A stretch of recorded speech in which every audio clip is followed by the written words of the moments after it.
ओम गुरु ब्रह्मा गुरु विष्णु गुरुदेव महेश्वर ओम गुरु साक्षात् परम ब्रह्म तस्मै श्री गुरुवे नमः ओम जय गुरुदेवाय नमः ओ विश्वकर्मा नमः। नमस्कार दर्शक बंधु, मो वास्तुविद भागीरथी बिंधाणी मोर वास्तु संदेश चैनल आपनको स्वागत करुअछि। एवं गत एपिसोड आपनको मो डस्टबिन लकर एवं मेडिसिन उपर आपनको तत्स किछि उपाय आपनको टिप्स देइथिली।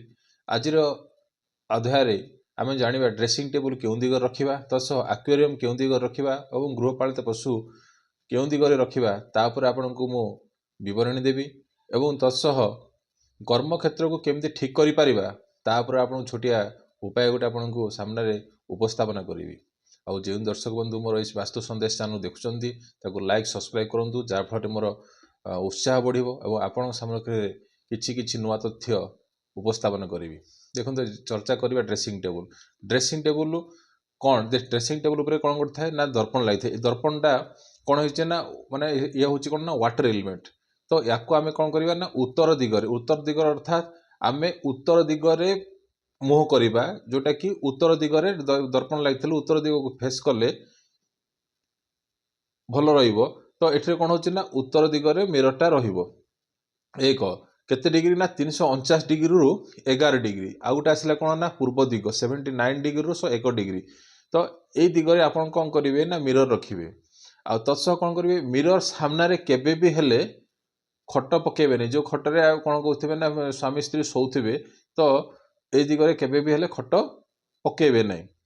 तो जदि पड़ो कौन हम रात्र समय कौन करेंगे एक स्क्रीन पकईदेवे, अर्थात गोटे हेवी स्क्रीन पकईदे कौन हो तार किसी माने किसी देखाजीवन खट फट किसी देखाजीवन, जहाँफल आपंकर लाइफटा माने सुखमय हम।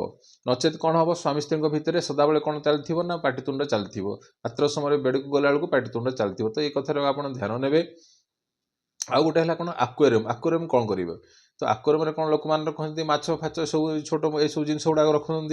एक्चुअली आक्वेरियम घरे न रखा भल कहीं रखिए गोटे जीवन गोटे आपड़ जदि ठीक रूपे न रखिपारे सी कौन हे से माछ गुड़ाक कौन मरी जाती। जदि सार्क माछ रखुच्च ताहले कौन हो गृहर नेगेटिव एनर्जीटा को काटी दे थाए।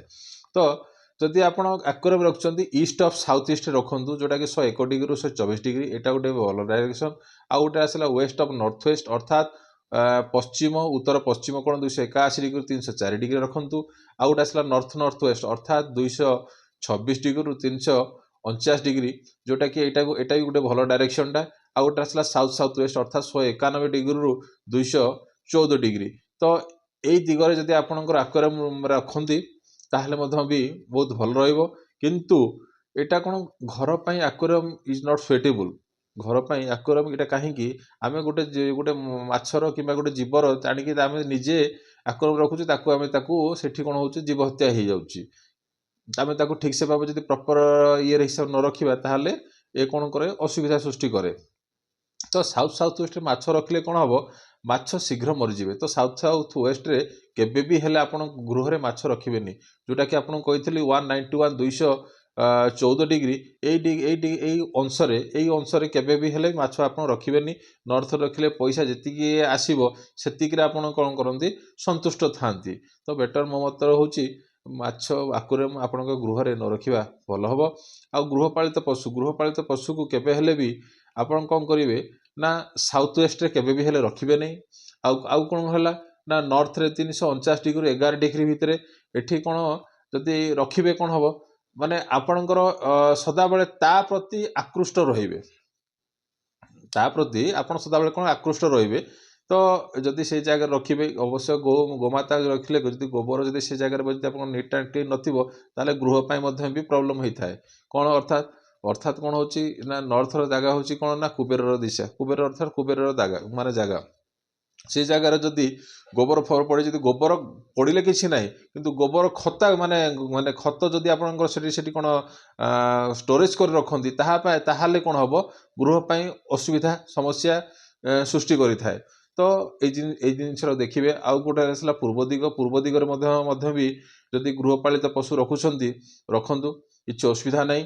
किंतु नॉर्थ वेस्ट गोटे जगह जोटा कि 304 डिग्री रु 326 डिग्री यहाँ हूँ बेस्ट प्लेस। ये जगह आप गृहपालित पशु रखुंट ताहले गृहपालित पशु आपन को सपोर्ट कर माने कराए एवं आपण ता द्वारा भी किसी बेनिफिट पाई पारि थांती। यथा ଆପଣଙ୍କର ମାନେ ଆପଣଙ୍କର ଯିଏ ଗୋମାତା ହଉ କିମ୍ବା ଆପଣଙ୍କର ଯେଉଁ କୁକୁର ପଶୁ ଏସବୁ ଜିନିଷ ପୋଷୁଛନ୍ତି ତାହେଲେ ମଧ୍ୟ ବି ଆପଣଙ୍କ ପାଇଁ ଫେଭରେବୁଲ୍ ରହିବ। ତ ଏଇଠୁ ଆମେ ଜାଣିଲେ ଆପଣଙ୍କର ବାସ୍ତୁ ସମ୍ବନ୍ଧୀୟ କିଛି ତଥ୍ୟ ଯାହା ଆପଣଙ୍କୁ ଉପସ୍ଥାପନ କଲି। ଆଜି ଜାଣିବା କର୍ମକ୍ଷେତ୍ରକୁ କେମିତି ଆମେ ଡେଭଲପ୍ କରିପାରିବା। ତ ଗାଁ ଗହଳିରେ କ'ଣ ହେଉଛି ନା ଏଇଟା ହେଉଛି କ'ଣ ବଳଦ କିଏ ବେସିକାଲି ଆଜି ସହରାଞ୍ଚଳରେ ବଳଦ ଦେଖିବାକୁ ମିଳୁନାହିଁ, ଗାଁ ଗହଳିରେ ଏସବୁ ଜିନିଷ ଦେଖିବାକୁ ମିଳୁଛି। ତ ଯଦି ବଳଦକୁ ଶନିବାର କ'ଣ କରାଯାଏ ପୂଜା ପାଠ କରି ଯଦି ତାକୁ ମାନେ ଘାସ କିମ୍ବା ଗାଜର ଏଇସବୁ ଜିନିଷ ଯଦି ଆପଣ ଖୁଆନ୍ତି ତାହେଲେ କର୍ମକ୍ଷେତ୍ରରେ ଯେଉଁ ବାଧାବିଘ୍ନ ସୃଷ୍ଟି ହେଉଥିବ ତାହା ଆପଣଙ୍କ ଠାରୁ ଦୂରେଇ ଯିବ ଏବଂ କର୍ମକ୍ଷେତ୍ର ଡେଭଲପ୍ ହେବ। ତ ଆଜି ପାଇଁ ଯେଉଁ ଯାହା କହିଲି ଆପଣଙ୍କୁ ଛୋଟିଆ ଉପାୟ ଦେଲି ତାହାକୁ ଆପଣ କାର୍ଯ୍ୟକ୍ରମ କ୍ଷେତ୍ରରେ ଲଗାନ୍ତୁ ଆଉ ଲାଭବାନ ହୁଅନ୍ତୁ। ଆଉ ଆଗାମୀ ଏପିସୋଡ଼ରେ ଆପଣଙ୍କ ପାଇଁ ଆଉ କିଛି ତଥ୍ୟ ଦେବି। ଆଉ ଯେଉଁ ବନ୍ଧୁମାନେ ମୋର ଏଇ ଚ୍ୟାନେଲଟାକୁ ଦେଖୁଛନ୍ତି ତାକୁ ଲାଇକ୍ ଓ ସବସ୍କ୍ରାଇବ୍ କରନ୍ତୁ। ରହିଲି, ନମସ୍କାର।